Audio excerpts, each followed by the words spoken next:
Voter তালিকায় special revision প্রক্রিয়া নিয়ে বর্তমানে প্রতিবাদের ঢেউ আছড়ে পড়ছে। বিশেষ করে ফর্ম ৭ ব্যবহার করে ভোটার তালিকা থেকে নাম কর্তন, তাতে অসন্তোষের দানা বাঁধতে শুরু হয়েছে বিভিন্ন প্রান্তে। ২৭ জানুয়ারি শ্রীভূমি জেলায় এসআর প্রক্রিয়া নিয়ে যুব কংগ্রেসীদের উত্থাল প্রতিবাদের রেশ কাটতে না কাটতে ২৯ জানুয়ারি বৃহস্পতিবার একই দিনে এসআর প্রক্রিয়া নিয়ে শহর শ্রীভূমিতে আলাদা করে দুটি প্রতিবাদের র্যালি বের করা হয়। দল ও সংগঠনের পক্ষ থেকে ৯ দফা দাবির ভিত্তিতে নাগরিক অধিকার রক্ষা সমন্বয় কমিটি, করিমগঞ্জ জেলা কমিটির পক্ষ থেকে প্রতিবাদের র্যালি বের হয়। এসআর প্রক্রিয়া নিয়ে র্যালি শহরের গুরুত্বপূর্ণ এলাকা পরিক্রমা করে শহরের সিনিয়র পুলিশ সুপার কার্যালয় সংলগ্ন এলাকায় এসে শেষ হয়। এসআর প্রক্রিয়ার বিরুদ্ধে আওয়াজ তুলেন সংগঠনের কর্মকর্তারা। তাদের সাফ কথা, এসআর নাম করে প্রকৃত ভোটারের নাম কর্তনের ভুয়ো অভিযোগ, তার বিরুদ্ধে তাদের প্রতিবাদ কর্মসূচি। কোনো প্রকৃত ভোটারদের যাতে ভোটার তালিকা থেকে নাম কর্তন না করা হয়, জেলা প্রশাসনের কাছে আবেদন রাখেন তারা। এ মর্মে জেলা আয়ুক্তের কাছে স্মারকপত্র তুলে দেন সংগঠনের কর্মকর্তারা। সংগঠনের পক্ষে অরুণাংশু ভট্টাচার্য ও রফিক চৌধুরী আলাদাভাবে মিডিয়ার সামনে নিজের প্রতিক্রিয়া ব্যক্ত করেন। ভারতীয় নাগরিকদের নাম কর্তন করার বিরুদ্ধে দিকে দিকে গণ আন্দোলন করে তুলুন। একজন প্রকৃত ভারতীয় নাগরিকদের নাম বাদ দেওয়া যায় না, যাবে না। একজন প্রকৃত ভারতীয় নাগরিকদের নাম নিকট একটা মেমোরেন্ডাম পাঠাবো এবং ডিসি মহোদয়ের কাছেও আরেকটি মেমোরেন্ডাম আমরা প্রদান করব। আমরা শুধু আজকের এই কার্যসূচি আমরা কেন করছি, আপনারা ইতিমধ্যে জানেন যে করিমগঞ্জ সহ সমস্ত আসামের বিভিন্ন জেলায় এসআর এর নামে নির্বিচারে সংখ্যালঘু মানুষ সহ আরো সংখ্যাগুরু মানুষ এবং চা বাগানের পর্যন্ত যারা ভোটার তাদেরও নাম কর্তন করা হয়েছে। এখন পর্যন্ত যতটুকু খবর পাওয়া গেছে মূলত সংখ্যালঘু মানুষকেই বেশি টার্গেট করা হয়েছে। এবং আপনারা ইতিমধ্যে শুনেছেন মাননীয় মুখ্যমন্ত্রী মহাশয় নিজেই বলেছেন, বারবার বলছেন যে কথাটা আমি ওদেরকে কষ্ট দেব। এই যে বিষয়গুলা একজন সাংবিধানিক পদে থেকে যেভাবে বলছেন, আমরা কিন্তু তার আগে এরকম মুখ্যমন্ত্রী আমরা কোনো কোথাও দেখিনি। বন্ধুগণ, যাই হোক, আপনারা জানেন এসআর নিয়ে যে বিসঙ্গতি চলছে পুরো আসামের সঙ্গে করিমগঞ্জ ডিস্ট্রিক্টও, সেই বিষয়ে আমরা আজকে সিআরপিসি একটা আন্দোলন করে তুললাম এবং সেই সুবাদে আমরা ডিসি মহোদয়কে একটা মেমোরেন্ডাম দিলাম। ওনাকে আমরা মনে করে দিলাম যে under section 32 of 1950 of People Development Act 1950 and 13 of 1950 of People Development Acts of Indian Constitution, district commissioner দায়বদ্ধ কারেক্টেড ভোটার লিস্ট তৈরি করার জন্য। আর যখন কোনো কমপ্লেন আসবে, কমপ্লেন আসার পরে উনি দেখবেন ওয়েদার প্রাইমারি এভিডেন্স আছে কিনা। যদি প্রাইমারি এভিডেন্স থাকে ফার্দার ইনকোয়ারি হবে। আমরা বললাম ইউ আর দি অথরিটি, আপনি বিএলওকে না দিয়ে আপনি চেক করে দেখেন যদি এটা জাস্টিফাই হয়, যদি মানে প্রাইমারি এভিডেন্স থাকে বিএলওকে দেখবে, দেখে যদি তাকিয়ে থাকবে কর্তন হবে। উনি বললেন, উনি দেখতে ওনাকে আরও বললাম, উনি কোনো ভালো ব্যবহার করেছেন, আমাকে ভালো গাইডেন্সও দিয়েছেন। আশা করি একটা কারেক্টেড ভোটার লিস্ট হবে, আশা করি। এটা ওই সঙ্গে এটাও বলছি, যদি ওনারা করেন না আমরা বৃহত্তর আন্দোলন করব। কয় দফা দাবি ছিল আজকে আপনাদের মেমোরেন্ডামে? দাবি কয় দফা ছিল? তবে উনি বলেন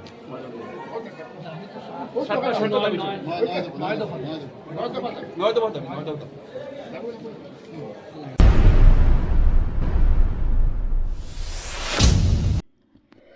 ঐতিহ্যবাহী হযরত লঙ্গর শাহ বাবা মোকামের বাৎসরিক উরুস মাহফিল অনুষ্ঠিত হলো আজ।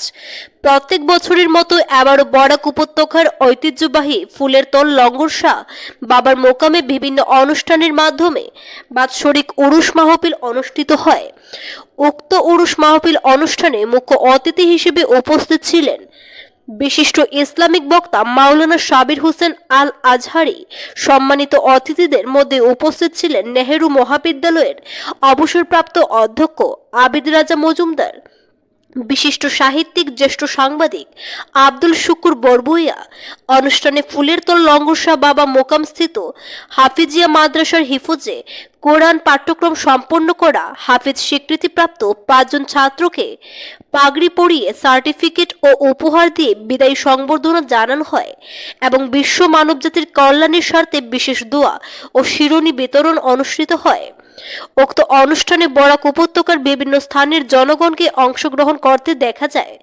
বাৎসরিক উরুসকে কেন্দ্র করে মোকাম প্রাঙ্গণের সম্মুখে বসে বিভিন্ন রকমারি কেনাকাটার দোকানপাট। এবারের উরুস অনুষ্ঠানে কয়েক হাজার জনগণের উপস্থিতি লক্ষ্য করা গেছে।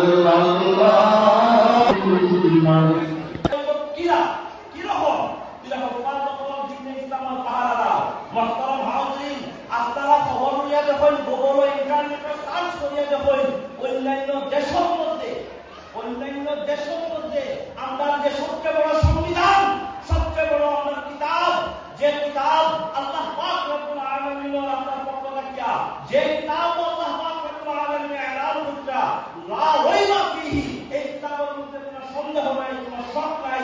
এই কিতাবের ব্যঙ্গ করার চেষ্টা আপনার চেষ্টা আপনারা করা হয় অন্যান্য দেশের মধ্যে। এই কিতাবের তাহরিফ করার চেষ্টা করা হয়, এই কিতাবের বদলাইবার চেষ্টা করা হয়। কিন্তু ইনশাআল্লাহ আজ্জা ওয়া জাল যতক্ষণ পর্যন্ত হুফাজে কেরাম লোক থাকবা, যতক্ষণ পর্যন্ত তাইনটাই তান্দার সিনার মধ্যে কুরআনুল কারীম আপনার কুরআনুল কারীমে হিফাজত করবা, তত সময় পর্যন্ত এই কুরআনুল কারীমের কেউ বদলাইতে পারবে না। হাজার বদলাও কিন্তু তার সামনে বুক করা বলে দিব। আমরা সামনে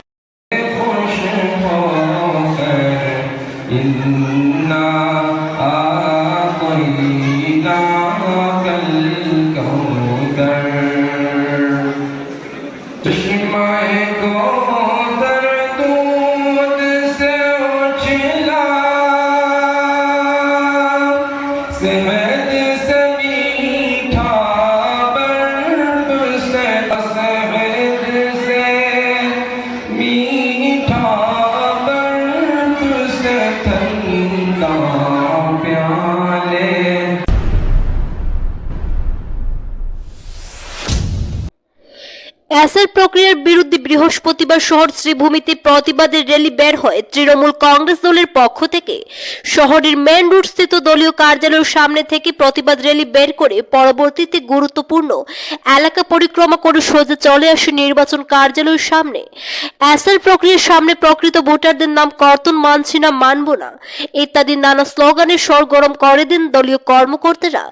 যদি ভোটার তালিকা থেকে প্রকৃত ভোটারদের নাম কর্তন করা হয় তাহলে গণতান্ত্রিক পদ্ধতিতে বৃহত্তর আন্দোলনের পথে নামবেন বলে সাফ জানান তারা। নির্বাচন আধিকারিকের কাছে স্মারকলিপি তুলে দেওয়া হয় দলের পক্ষ থেকে। দলের মুখ্য কর্মকর্তা পরিমল রায় সহ অন্যান্যরা মিডিয়ার সামনে এসআর প্রক্রিয়ার অসন্তুষ্টি নিয়ে মত ব্যক্ত করেন।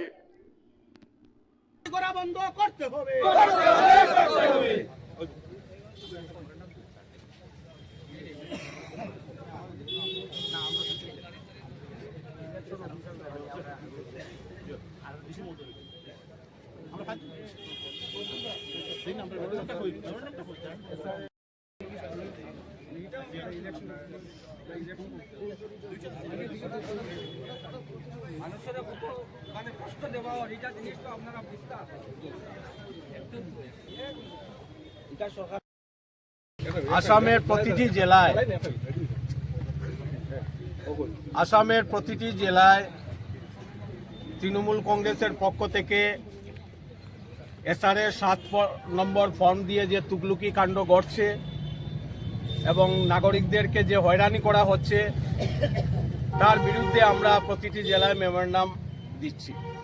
সেই অনুসারে আজ শ্রীভূমি জেলায় ইলেকশন অফিসারের কাছে আমরা মেমোরেন্ডাম দেব। তারপর আমরা জেলা উপায়ুক্ত মহোদয়ের কাছে আমরা তার কপি আমরা তার কাছে দেব। আমাদের দাবি হলো 7 নম্বর ফর্ম দিয়ে উল্টোপাল্টো লুক দিয়ে ফর্ম ফিল আপ করে মানুষদেরকে হয়রানি করা হচ্ছে এবং যাদের নাম 2001-এর ভোটার লিস্টে আছে তাদের পরিবারের সবাই ভোটার লিস্টে নাম ঢুকবে, এটা স্বাভাবিক। কিন্তু এসআর ফর্ম লাগিয়ে নাগরিকদেরকে যেভাবে হয়রানি করা হচ্ছে সেটার বিরুদ্ধে আজ আমরা মিছিল করে এখানে নির্বাচনী কার্যালয়ের সামনে এসেছি। আমাদের দাবি হলো 2 তারিখ, ফেব্রুয়ারির 2 তারিখ যে সীমাবদ্ধতা ইলেকশন কমিশন দিয়েছে সেটা আমরা এক্সটেনশন চাইছি, যাতে কমপক্ষে ফেব্রুয়ারি মাস মানুষদেরকে হিয়ারিংয়ের সুযোগ করে দেওয়া হোক।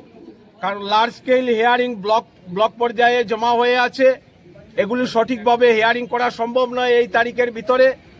তাই আমরা তারিখ এক্সটেনশন চাইছি এবং 7 নম্বর ফর্ম দিয়ে অ্যাকশন করার আগে যে প্রতিবাদী যে ব্যক্তি থাকে তার আইডেন্টিফিকেশন, তার পোস্টাল অ্যাড্রেস, তার ভোটার আইডি এবং তার কাছ থেকে প্রাথমিকভাবে তদন্ত করে এই অভিযোগনামা অফিসে এটা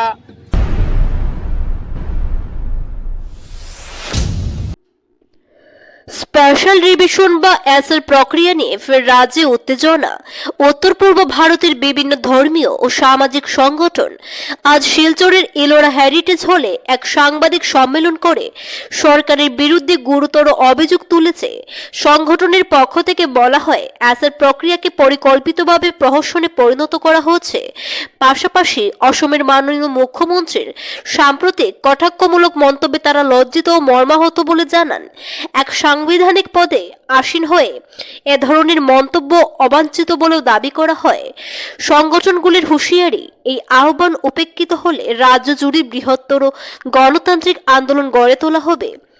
এদিন সাংবাদিক সম্মেলনে এসআর প্রক্রিয়ার অনিয়মের অভিযোগ তুলে সরকারের কাছে একাধিক দাবি জানানো হয়।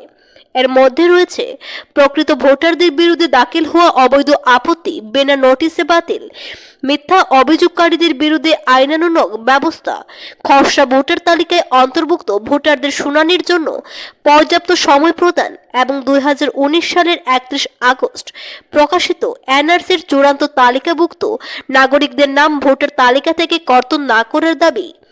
সংগঠনগুলির পক্ষ থেকে সরকারের কাছে অবিলম্বে এই দাবিগুলি কার্যকর করার আহ্বান জানানো হয়েছে। অনুরোধ করব, আপনারা জনস্বার্থে, দেশের স্বার্থে, রাজ্যের স্বার্থে এই পয়েন্টগুলা অত্যন্ত সুন্দরভাবে উপস্থাপিত করবেন, এটা আমাদের অনুরোধ।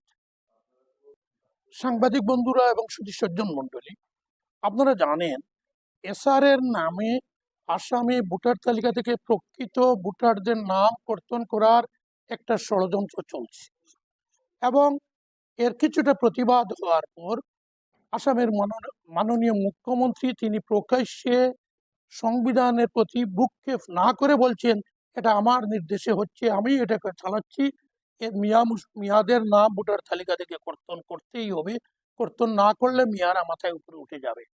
এই ধরনের অগণতান্ত্রিক কথার পরিপ্রেক্ষিতে এবং প্রায় প্রতিটি ভোটার কেন্দ্র থেকে 80 থেকে 100-120 জন মানুষের প্রকৃত ভারতীয় নাগরিকদের নাম কর্তন করার জন্য বিএলওদের নির্দেশ দেওয়া হচ্ছে, ভুয়া অভিযোগপত্র জমা দেওয়া হচ্ছে, কোথাও সিগনেচারও নেই।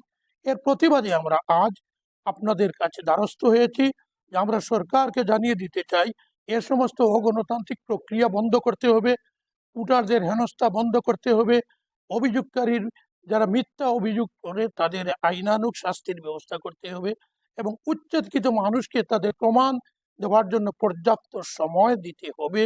এবং মাননীয় মুখ্যমন্ত্রী মহাশয় 2026-কে সামনে রেখে তিনি যে এই খেলা খেলছেন, আসামের জনগণ বোকা নন।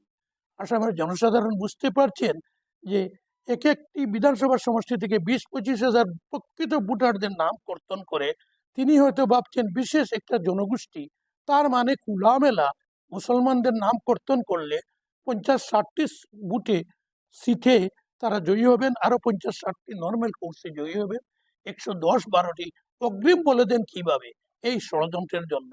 আমরা উত্তর পূর্ব ভারত ইমারতে শরিয়া নদওয়াতুত তামির, জমিয়ত উলামায়ে হিন্দ, জামাতে ইসলামী হিন্দ, আহলে হদিস, আহলে সুন্নত ওয়াল জামাত, নিজামুল মুসলিমিন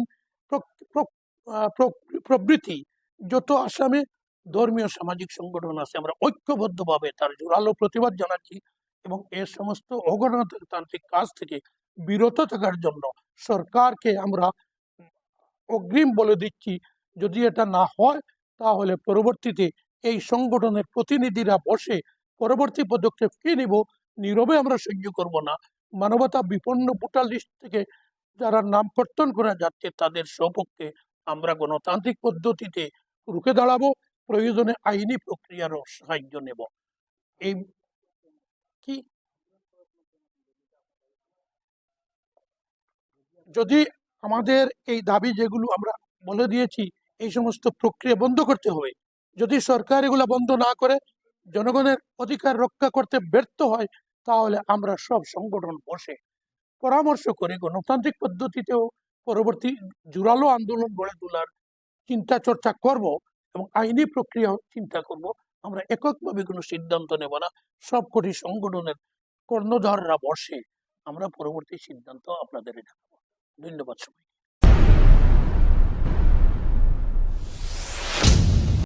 আনন্দ সংবাদ, আনন্দ সংবাদ, আনন্দ সংবাদ।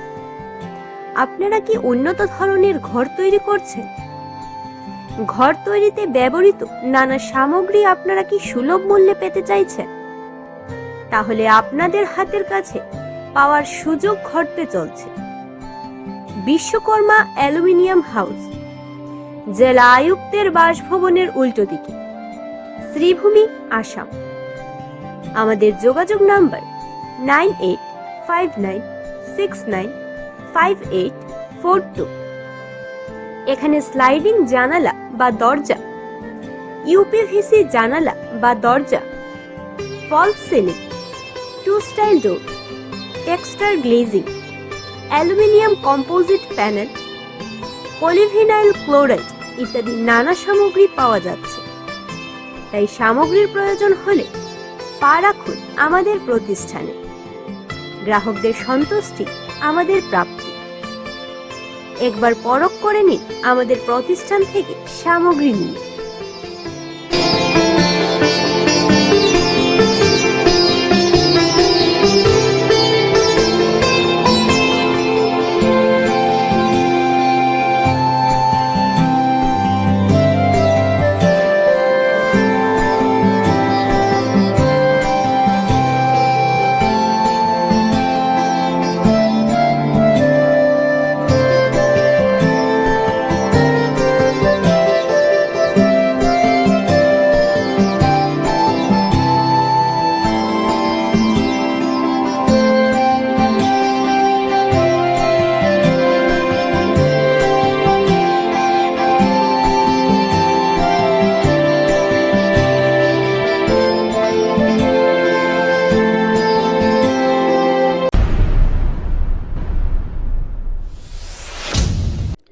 স্পেশাল রিভিশনের নামে অন্যায়, হয়রানি আর ষড়যন্ত্রের অভিযোগে উত্তাল শহর।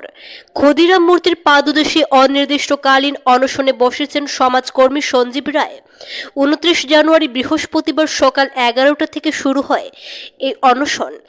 এসআর প্রক্রিয়াকে কেন্দ্র করে সাধারণ মানুষের উপর অত্যাচারের অভিযোগ তুলে 4 দফা দাবি তুলেছেন সঞ্জীব রায়। তার স্পষ্ট দাবি, এসআরের নামে কোনো ষড়যন্ত্র চলবে না। সাধারণ মানুষকে হয়রানি বন্ধ করতে হবে বলে অভিযোগকারীদের বিরুদ্ধে কঠোর ব্যবস্থা নিতে হবে, আর স্পেশাল রিভিশন হতে হবে স্বচ্ছ ও ন্যায়সঙ্গত। অনশনে সামিল হন রাজনৈতিক ও সাংস্কৃতিক কর্মীরাও। সঞ্জীব রায়ের স্পষ্ট বার্তা, এই লড়াই অন্যায়ের বিরুদ্ধে, ন্যায়ের পক্ষে। এখন দেখার প্রশাসন কি পদক্ষেপ নেয়। আসামে যে স্পেশাল রিভিশন এসআর আরম্ভ হয়েছে সেই ব্যাপারে আজকে আমরা এখানে আমি ব্যক্তিগতভাবে একটা উদ্যোগ নিয়েছি যে বিভিন্ন ব্যক্তিত্ব যার উপরে নোটিশ সার্ভ করা হয়েছে, যার নাম ডিলিট করা হয়েছে এবং একটা কনস্পিরেসির মাধ্যমে, একটা ষড়যন্ত্রের মাধ্যমে মুখ্যমন্ত্রীর নির্দেশে যেভাবে ওনার কিছু কর্মীরা আজকে লাখ লাখ লোকের উপরে অভিযোগ করেছেন, মিথ্যা অভিযোগ করেছেন, সের প্রতিবাদে আমি একটা ইনডেফিনিট হাঙ্গার থেকে বসেছি উদ্যোগটা হচ্ছে আমার ব্যক্তিগত কিছু নয়, তো আমি সেই প্রত্যেক ব্যক্তির আওয়াজ হয়ে বসতে চাই যাদের উপরে ষড়যন্ত্র করে অভিযোগ করা হয়েছে এবং আজকে ওরা হেনস্থার শিকার হচ্ছে। কেউ নাম ডিলিট হয়ে গেছে, কেউ ডিলিশন প্রক্রিয়া চলছে এবং কোনো হিয়ারিং অ্যাপিলের আগেই নোটিশ সার্ভ হয়ে গেছে এবং অনেকের নাম ডিলিট হয়ে গেছে। আমাদের দাবিটা আছে যে এই যে একটা প্রক্রিয়া আরম্ভ হয়েছে সমগ্র আসামে, বিশেষ করে বরাক উপত্যকায়, এবং মুখ্যমন্ত্রী স্বীকার করেছে যে উনার নির্দেশ রয়েছে। আমরা এই মঞ্চে থেকে বসে উনার এই উদ্যোগকে, উনার এই ডাইরেকশনকে নিন্দা ও ধিক্কার জানাই। আমরা মনে করি মুখ্যমন্ত্রীর এই বক্তব্য আসামের ইতিহাসে একটা কালো অধ্যায় হয়ে থাকবে, যে উনি নিজেই বলেছেন যে আমি কিছু লোককে হেনস্থা করার জন্য, দিগদারি দেওয়ার জন্য, যন্ত্রণা দেওয়ার জন্য আমি এই ডাইরেকশনটা দিয়েছি। সেই ডাইরেকশনের পরিপ্রেক্ষিতে সমগ্র বরাক উপত্যকায় এমন একটা পরিবেশ সৃষ্টি করা হয়েছে, মানুষ আতঙ্কে আছে। কার নাম কোন সময় কাটা হয়ে যাবে কোনো গ্রাউন্ড ছাড়া, কোনো লিগেল এভিডেন্স ছাড়া কাটা হয়ে যাচ্ছে। আজকে সঞ্জীব রায় আয়োজিত যে এক দিবসীয় হাঙ্গার স্ট্রাইকের আয়োজন করেছে, তার জন্য ওকে আমি আমার অন্তঃস্থল থেকে ধন্যবাদ জ্ঞাপন করছি। আমি একটা কথাই সংযোজন করতে চাই, আমার পূর্ববর্তী বক্তারা অনেকেই সেই দিকে আলোকপাত করেছেন। আমি অনুরোধ করব যে প্রতিটি জেলায় নির্বাচন আধিকারিক আছেন, ওনারা আজকে বিজেপি সরকারে আছেন, কালকে হয়তো অন্য সরকার হলে ওনারা আধিকারিক হিসাবে থাকবেন, বিভিন্ন জেলায় থাকবেন, হয়তো আজকে করিমগঞ্জে আছেন, নেক্সটে হয়তো শিবসাগরে থাকবেন বা অন্য কোনো জায়গায় থাকবেন, কিন্তু সরকার আসছে যাবে। কিন্তু এই যে প্রক্রিয়াটা, এই প্রক্রিয়াটায় আমি দেখতে পেয়েছি অনেকের হাজিরা নেওয়া হয়েছে, যে সশরীরে হাজির হয়েছে, কিন্তু সে যে ডকুমেন্ট রিসিভ, কি ডকুমেন্ট নিয়ে হাজির হয়েছিল সেটা নথিভুক্ত করে দস্তখত করেননি এবং সে হাজির হয়েছিল। এটার প্রমাণ এইটা হয় না যে ও আত্মপক্ষ সমর্থন করতে পেরেছিল। তা আমি চাইব যাতে আইনের ফাঁক ফুকর না রেখে সাধারণ লোক